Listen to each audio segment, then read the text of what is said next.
Hello, Radhe Radhe ji. Welcome to my new blog. Saanvi's blog में आपका फिर से स्वागत है। तो आज है मंगलवार, 18 तारीख है और अभी मिल रही हूँ मैं आपसे सुबह मॉर्निंग में नाश्ते के टाइम पे। तो मैं अपनी फिटनेस क्लास जाके आ गई थी और उसके बाद बना रही थी मैं यहाँ पे नाश्ता। और नाश्ते में बना रही हूँ आज मैं स्प्राउटेड मूंग। तो बहुत ही टेस्टी बनते हैं। वैसे तो इसकी चाट होती है ना, वो भी बहुत टेस्टी लगती है, पर हमारे यहाँ इसको रोटी परांठे के साथ खाते हैं, इसलिए मैं इसकी बनाती हूँ सब्जी।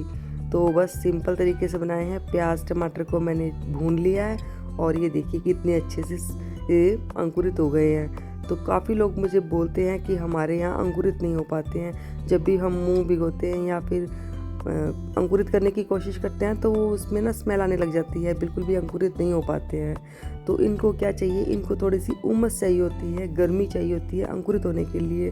तो अगर आपके यहाँ अंकुरित नहीं हो रहे हैं तो एयर टाइट डब्बे में रखिए और उसको थोड़ा सा गर्म जगह, जैसे आटे की टंकी हुई या फिर अवन हुआ, इस जगह पे इसको रखिए तो ये काफ़ी अंकुरित हो जाएंगे। पर हमारे यहाँ क्या है कि ऐसे ही मैं पतीले में रखती हूँ ढक्कन लगा के और ये 2 दिन में अंकुरित हो जाते हैं। तो बहुत अच्छे अंकुरित हो गए हैं और इसकी बनाऊंगी मैं आज सब्जी। तो जब भी मैं मूंग भिगोती हूँ ना, थोड़े ज़्यादा भिगो देती हूँ और उसको मैं अंकुरित करती हूँ और कम से कम 2 या 3 बार उसकी सब्जी बना लेती हूँ। तो फ्रिज में रखने के बाद ये ख़राब नहीं होते हैं, 1 हफ्ते भर चल जाते हैं और आराम से इसकी चाट बनाओ, सब्जी बनाओ, कुछ भी बनाओ, बहुत टेस्टी बनती है।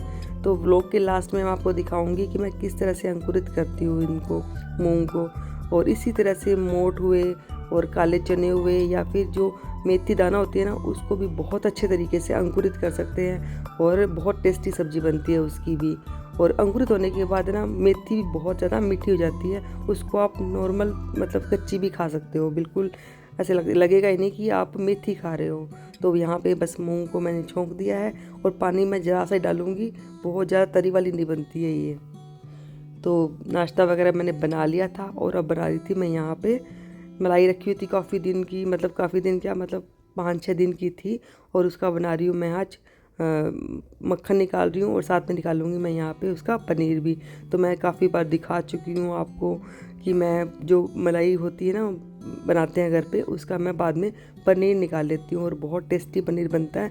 बच्चे तो ऐसे ही, अगर फ्रिज में रखती हूँ ना मैं बना के, तो बच्चे ऐसे ही खा लेते हैं। मेरे को तो हमारा ऐसे ही निकाल के खा जाता है और बिल्कुल भी स्मेल नहीं आती है, ऐसा लगता है बिल्कुल ताज़ा पनीर बनकर तैयार हुआ है। तो यहाँ पे पनीर बना लिया था मैंने और यहाँ पे साथ में मैंने ना घी बनने के लिए रख दिया है और दूसरी तरफ जो दूध बचा था मलाई का, उसको मैंने रख दिया है गैस पे उबलने के लिए।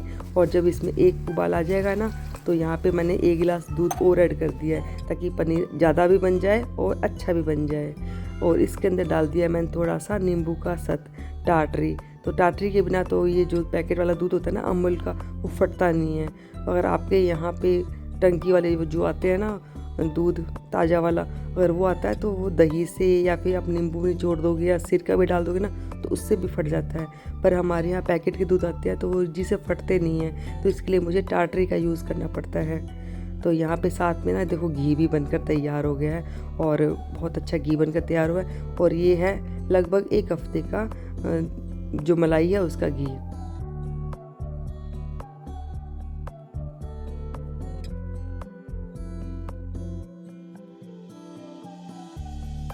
तो फ्रेंड्स यहाँ देखिए घी ठंडा हो गया था थोड़ा और उसके बाद फिर मैंने इसको डब्बे में फिल करके रख दिया है, नहीं तो क्या घी जम जाता है। और साथ में यूज़ करती हूँ मैं पतंजलि वाला ये गाय का घी भी। तो परांठे वगैरह बनाने हो ना तो मैं ये वाला यूज़ करती हूँ जो घर पे मैं बनाती हूँ। और रोटी वगैरह पे लगाना होता है ना, तो मैं पतंजलि वाला घी यूज़ करती हूँ क्योंकि इसकी खुशबू है ना बहुत अच्छी है और ऐसे लगता है ट्रस्टेड सा लगता है। यूँ पतंजलि के जो भी प्रोडक्ट होते हैं ना, वो ऐसा लगता है सेफ़ है। तो ऐसी बात नहीं है कि मैं बंद डब्बे वाले घी को मैंने यूज़ नहीं किया हुआ, दूसरे तो मैंने किया हुआ है, पर जो सही लगा मुझे, प्योर लगा, वो मुझे पतंजलि वाला लगा। और प्योर चीज़ खाने के लिए ही कि हम लोग प्योर चीज़ खाएं, सेफ़ खाएं, तो बाहर के जो भी डिब्बा बंद मसाले वगैरह होते हैं तो बिल्कुल भी हम यूज़ नहीं करते हैं। गेहूं का जो आटा होता है, बाकी आटे भी हम लोग घर पे ही पीसते हैं। तो यहाँ पे पापा ने चक्की ला के रखी हुई है, आटे वाली छोटी वाली चक्की, और इस पर हमें पीस के देते हैं। तो अभी पीस के दे रहे हैं जौ का आटा और साथ में ये है बाजरा। तो किस किस को पसंद है बाजरे की रोटी, ज़रूर बताना, क्योंकि मुझे तो बिल्कुल भी पसंद नहीं है, बिल्कुल भी अच्छी नहीं लगती है मुझे बाजरे की रोटी। फिर भी मैं बहुत अच्छी बना देती हूँ, टेस्टी वाली। तो इसको पीस के दे रहे हैं। और 15-20 दिन में एक बार पीसना पड़ता है क्योंकि बाजरे का आटा ना जल्दी ख़राब हो जाता है और इसको फ्रिज में रखना पड़ता है। तो हम लोग एकदम प्योर चीज़ खाएं, सेफ रहें, स्वस्थ रहें, इसके लिए पापा मसाले वगैरह जो मिर्ची वगैरह, धनिया, हल्दी, जो भी मसाले होते हैं ना वो घर पे पीसते हैं। बाहर का डिब्बा बंद जो पैकेट वाले मसाले होते हैं वो हमारे घर में बिल्कुल भी नहीं आते हैं। दाल वगैरह होती है वो भी हम घर पे पीस लेते हैं। तो ये काम है ना, ये पापा करके देते हैं हम लोगों को। तो लंच वगैरह का काम हो गया था और उसके बाद टाइम था बर्तन साफ़ करने का। तो आज सोचा तो बहुत कुछ था कि मैं आज खूब सारी रील बनाऊंगी और साथ में ना आज मैं अपने जो मेरी अलमारी है बहुत ज़्यादा बिखरी पड़ी है क्योंकि गर्मी सर्दियों के कपड़े मेरे मिक्स हो रहे हैं। अब की बार बच्चों के जो सर्दियों के कपड़े थे और गर्मियों के कपड़े थे ना, गर्मियों के कपड़े मैंने रखे ही नहीं थे, बाहर ही पड़े थे, तो सारे मिक्स हो रहे हैं। तो इससे क्या है कि अलमारी बहुत ज़्यादा बिखरी हुई रहती है मेरी। तो सोचा था कि अब थोड़ी सर्दियाँ कम हुई है ना, तो बच्चों के बस अधिकतर कपड़े जो जैकेट वगैरह होते हैं बच्चे नहीं पहनते हैं ना, तो वो मैं रख दूँगी अब। और अब अलमारी जचानी थी मुझे।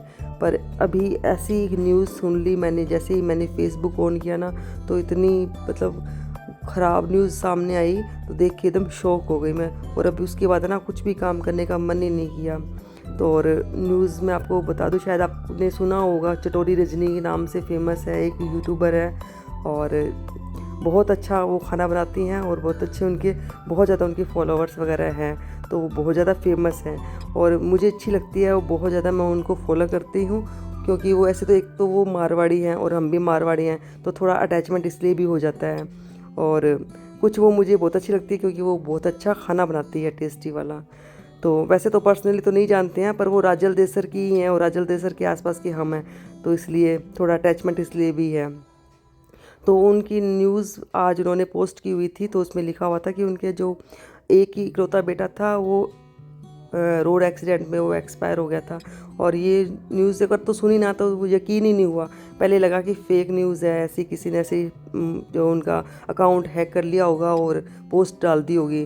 पर हर उनका जो भी उनके चैनल थे ना, उन पे सब पे एक ही न्यूज़ आ रही थी और बहुत ही शॉकिंग वाली न्यूज़ थी क्योंकि मैं उनके रोज़ ही देखती थी उनके रील्स वगैरह, व्लॉग वगैरह। तो वो अपने बेटे को लेकर, अपने हस्बैंड को लेकर ऐसे रील्स व्लॉग डालती रहती थी, तो काफ़ी अच्छा लगता था उनके जो व्लॉग ना वो देखकर। तो आज ना बस जैसे ही वो न्यूज़ पढ़ी है ना, सुनी है, तब से मन ही नहीं लग रहा है, अजीब सा लग रहा है कि एक हंसता खेलता परिवार इस तरह से उजड़ गया है। 2-3 दिन पहले से उनकी अच्छी अच्छी पोस्ट आ रही थी, शादी में गई थी वो और वहाँ से उनकी पोस्ट आ रही थी, तो कितना अच्छा लग रहा था, कितना एंजॉय कर रही थी। और ऐसे लग रहा है कि अचानक से बस उनको नज़र लगी है उनके परिवार को और सब कुछ ख़त्म हो गया है। तो वैसे ही बड़े बूढ़े नहीं बोल देते हैं कि अपना ध्यान रखो, सेफ रहो, नज़र लग जाती है, नज़र बहुत ख़राब चीज़ होती है, पर हम लोग मानते नहीं हैं। पर कहीं ना कहीं सच होता है, ये नज़र लग जाती है क्योंकि सामने वाले की जो सोच है ना, उसके बारे में हम आपको नहीं बता सकते हैं कि वो हमारे बारे में क्या सोच रहा है। वैसे तो हंस हंस के बात करेगा, पर अंदर ही अंदर उसके मन में क्या चल रहा है वो हमें बिल्कुल भी पता नहीं चलता है। और कुछ आजकल ऐसा हो गया है, शौक बहुत ज़्यादा हो गया है। व्लॉगिंग के चक्कर में लोग ना क्या अपनी पर्सनल चीज़ें हैं और भी बहुत सी चीज़ें हैं ना, वो शो ऑफ करते रहते दिखाने के लिए कि हाँ जी हमारा हस्बैंड हमें बहुत प्यार करता है, हमारे इन लॉज हमें बहुत ज़्यादा प्यार करते हैं, मैं घर पे ऐसे रहती हूँ और हमारा घर इस तरह से बना हुआ है। तो बहुत ज़्यादा शो ऑफ हो गया। इससे भी क्या है, लोगों के ना जलन हो जाती है क्योंकि क्या चीज़ है, कई चीज़ ऐसी होती है कि आपके पास है पर सामने वाले के पास नहीं होती है, और उससे भी क्या है कि मन में उसके बैठ जाता है, यार मेरे पास ये सब चीज़ें क्यों नहीं है, उसके पास है। तो ये भी चीज़ होती है, नज़र लगने का एक कारण होता है। भी ब्लॉगिंग करती हूँ पर मैं उतना ही दिखाती हूँ जितना की ज़रूरत होती है, मैं एक्स्ट्रा कुछ भी नहीं दिखाती हूँ जिससे कि लोगों को लगे कि यार भाई इसके पास तो है और हमारे पास नहीं है। तो भगवान जी से यही प्रेयर करते हैं कि भगवान उनको और उनके पति को ये दुख सहने की शक्ति दे, और जो लिटिल चैम्प था, वो प्यारा सा बच्चा, उसको अपने श्री चरणों में स्थान दे। हम लोग तो सपने में भी नहीं सोच सकते कि वो इस टाइम पे कौन से दुख से गुजर रहे हैं। तो यहाँ पे मैं क्या कर रही थी, यहाँ पे मैं आपको बता दूं कि जो मूंग मैंने भिगोए थे सुबह, वो अच्छे से भीग गए हैं। अगर ना भीगे ना ये मूंग तो आप थोड़ी देर और रख सकते हैं, और इसको इस तरह से छान लेंगे ना, तो क्या है कि जो 2-4 मूंग होते हैं ना, वो जो भीग नहीं पाते हैं, कितना भिगो लो तो वो बचाते हैं, तो वो इस तरह से नीचे रह जाएंगे और भीगे हुए मूंग सारे ऊपर आ जाएंगे। और इसको छलनी में ऐसे छोड़ देना थोड़ी देर के लिए, मतलब आधे घंटे के लिए। तो इसका जो भी एक्स्ट्रा पानी होगा ना वो बाहर निकल जाएगा। और इसको फिर क्या करना है, या तो इसी टोपिए में ही डाल के रख देंगे ढक्कन लगा के, और नहीं तो कोई एयर टाइट डब्बा हो उसमें डाल के रख देने हैं। और मूंग को बिल्कुल भी सुखाना नहीं है, मतलब आपको ऐसे लगे कि बिल्कुल सुखा दिए, बिल्कुल भी सुखाना नहीं है। हल्की सी इसके अंदर नमी रखनी है, तभी ये अंकुरित होंगे अच्छे से। तो ठीक है फ्रेंड, इस तरह से आप अपने मूंग को, मोट को, काले चनों को, या फिर जो मेथी होती है मेथी को भी आप अंकुरित कर सकते हो। तो फ्रेंड्स, ये था मेरा आज का छोटा सा व्लॉग। अगर आपको अच्छा लगा हो तो प्लीज़ लाइक, शेयर और कमेंट ज़रूर कर देना। और जिसने भी सब्सक्राइब नहीं किया है मेरे व्लॉग को तो सब्सक्राइब ज़रूर कर देना। मिलती हूँ मैं आपसे अपने अगले व्लॉग में, तब तक के लिए राधे राधे। खुश रहिए, स्वस्थ रहिए, मस्त रहिए और सेफ रहिए।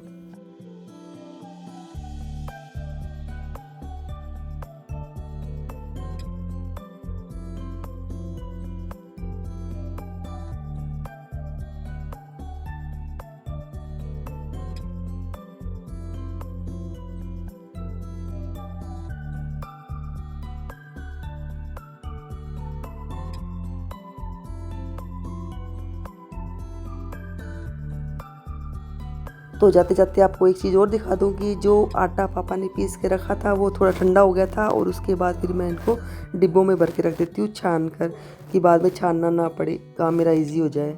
तो ये काम मैं पहले ही करके रख देती हूँ। मैं छानने वगैरह का, आटा वगैरह छान के रखती हूँ मैं डब्बों के अंदर। तो फ्रेंड ठीक है, मिलती हूँ आपसे बाद में। और सब्सक्राइब ज़रूर कर देना मेरे चैनल को, बिना सब्सक्राइब बंद मत करना। और इसी तरह से मुझे अपना प्यार देते रहना। राधे राधे फ्रेंड्स।